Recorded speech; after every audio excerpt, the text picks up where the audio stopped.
taarifa ya uwepo wa kongamano kubwa la vijana kwa siku ya tarehe 30 mwezi wa 7 kwa halmashauri ya Tarime DC, ambayo itakuwa siku ya Alhamisi. Na hii hapa ni mkakati wa kitaifa wa kukutanisha vijana wengi, na ni jambo maalum ambapo vijana hao watakutanishwa kwa ajili ya kujadili fursa mbalimbali ambazo zipo kwenye maeneo yetu kwa ajili ya vijana wetu, lakini pia uzalendo, kuwajengea uzalendo na matumizi sahihi ya fursa za kiuchumi ambazo zipo kwenye maeneo yetu.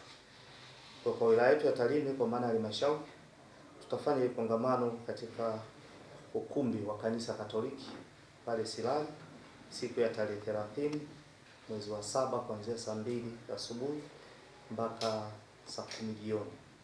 Kwenye hilo kongamano tunatarajia vijana wengi washiriki, lakini mpaka sasa tutakuwa na vijana zaidi ya 500 ambao watakuwepo pale kwa ajili ya kupata mawasilisho mbalimbali kuhusiana na fursa mbalimbali zote kwenye wilaya yetu, lakini na maeneo nje ya wilaya.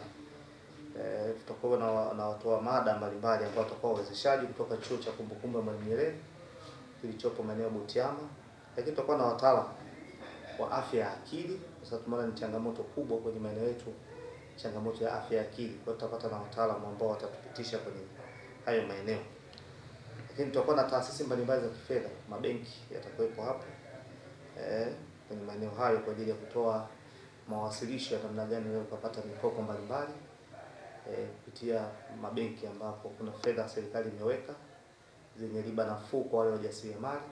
Lakini pia tutakuwa na wataalamu kutoka idara ya maendeleo ya jamii ambao watatoa namna nzuri ya kuweza kupata mikopo ya 10% katika yale mafungu matatu: wanawake, vijana na watu wenye ulemavu.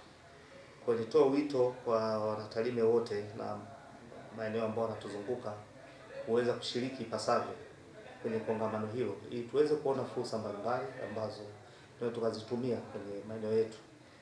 Zipo fursa za kilimo, za biashara, uchimbaji na nyinginezo kwenye maeneo yetu, kwenye kilimo pia. Kwa hiyo vijana hao zaidi ya 500 ambao watashiriki hapo, tunaamini baada ya kongamano hilo watakuwa na wasaa mzuri wa kuweza kushiriki kwenye uchumi kwenye maeneo yetu, lakini pia kwenye taifa letu.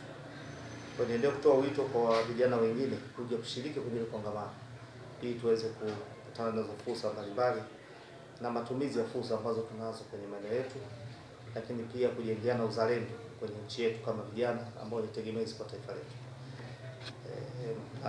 Baada ya ufunguzi huo wa tarehe 30, kiongozi wetu wa mbio za Mwenge wa Uhuru 2026 ndugu yetu Wazo Mang'onda ndiye atakayefungua rasmi hilo kongamano.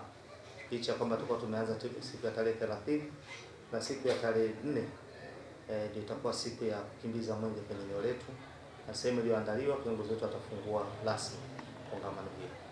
Asanteni sana kwa kusikiliza. Junzo TV, sauti ya jamii.